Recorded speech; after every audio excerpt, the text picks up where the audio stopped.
Bonjour à tous, on va voir dans cette leçon quelles sont les propriétés du triangle isocèle. C'est parti. Le mot isocèle provient du grec iso qui signifie même et du grec skelos qui signifie jambe. Même, jambe. Puisqu'en effet, le triangle isocèle peut faire penser au dessin de deux jambes d'un personnage.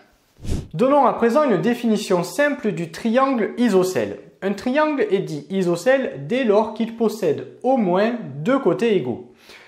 Qu'en est-il alors du triangle équilatéral? Parce que le triangle équilatéral, lui, il en a trois côtés égaux. Eh bien, le triangle équilatéral, c'est un triangle isocèle particulier que l'on appelle plus communément triangle équilatéral. Bon, ici, ce qui va nous intéresser dans cette leçon, ce sont donc les triangles isocèles qui auront deux côtés égaux.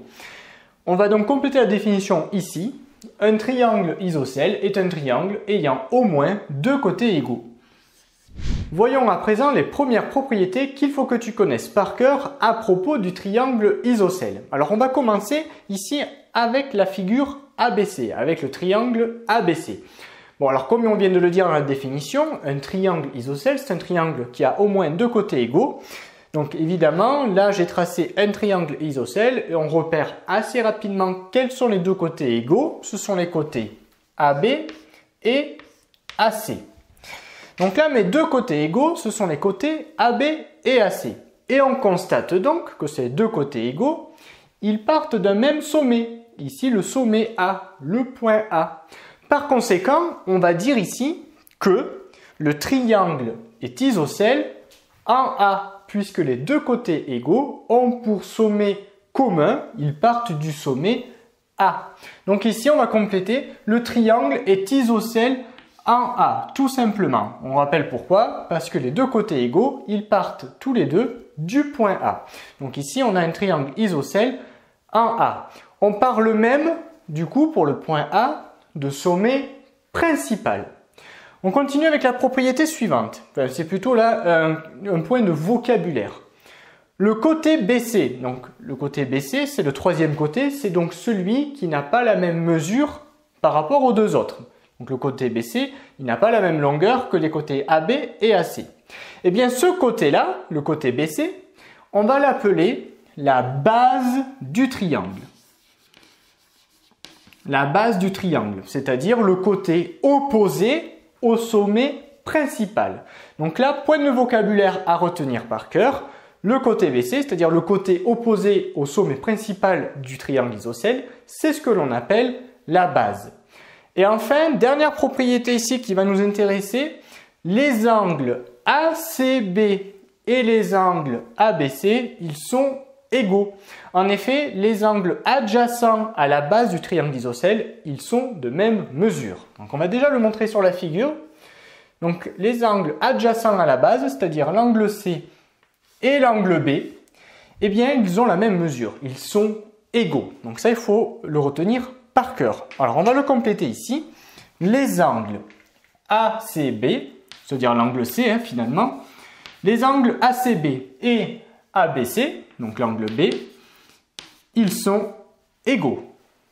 Continuons à présent avec les propriétés qui suivent et cette fois on va regarder le triangle IJK. Alors bien évidemment, mon triangle IJK, c'est un triangle isocèle. Il est isocèle en I, autrement dit les côtés IJ et IK sont de même longueur. Donc le sommet principal ici, c'est le sommet I. Par conséquent, la base de mon triangle, c'est le côté qui est opposé au sommet principal, c'est-à-dire le côté KJ. Donc là, rapidement, j'ai un triangle IJK, isocèle en I, ça veut dire que les deux côtés égaux partent du point I, IK, IJ, et la base de mon triangle, c'est le côté KJ. Regardons à présent les propriétés qui suivent. La droite IM, que j'ai ici tracée en orange. Alors tu l'auras peut-être deviné, la droite IM, c'est un axe de symétrie. Alors dans un triangle isocèle, il n'y en a qu'un d'axe de symétrie. C'est celui que je viens de tracer ici en orange. Alors on va déjà compléter ici. La droite IM est un axe de symétrie. Seulement, notre droite IM n'est pas qu'un simple axe de symétrie, puisqu'en effet, elle est confondue avec d'autres droites remarquables de notre triangle isocèle. En effet, la droite IM, c'est également une hauteur de notre triangle isocèle. Et en l'occurrence, ici, la hauteur issue du point I et qui coupe donc le côté opposé, c'est-à-dire le côté KJ, perpendiculairement. En effet, si je prends une équerre, eh bien, on se rend bien compte que la droite IM, elle est perpendiculaire à la droite KJ. Donc, on positionne l'équerre pour t'en convaincre et tu remarques bien que la droite IM, elle est perpendiculaire à la droite KJ. Donc, on va le montrer sur la figure avec un codage. Donc, notre droite IM, qui est donc axe de symétrie, c'est également la hauteur issue du point I. Une des hauteurs de notre triangle, et en l'occurrence ici la hauteur issue du point I. Mais ça ne s'arrête pas là, puisqu'en effet, notre droite IM, c'est également une médiane. La médiane issue toujours du point I.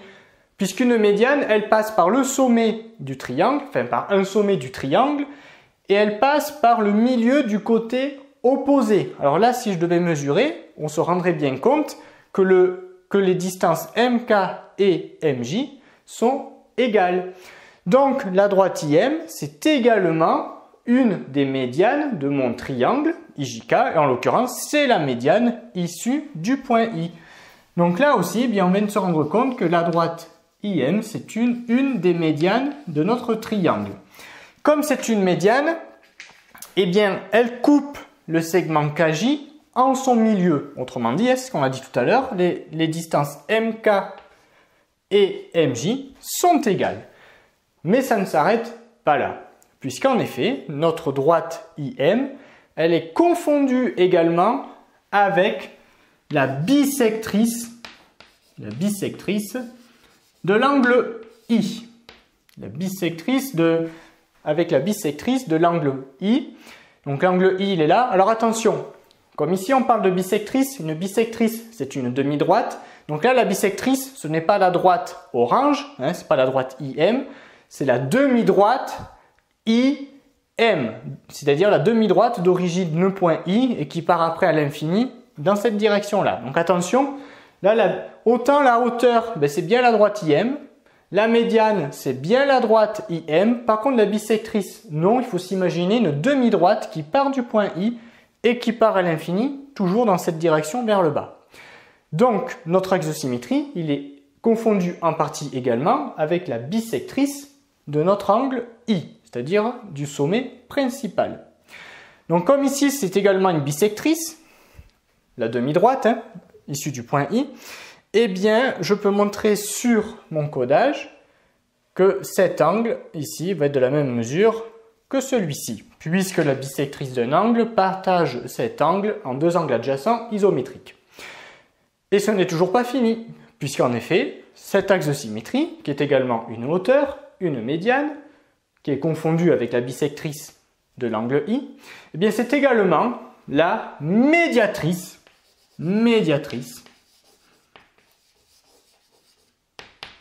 du segment KJ.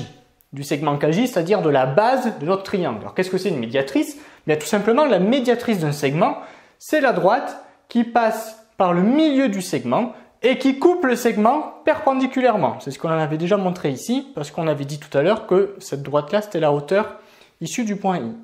Donc finalement, on se rend compte que, on va tout relire, la hauteur, la médiane, la bisectrice issue du point I, et la médiatrice du segment KJ sont confondues.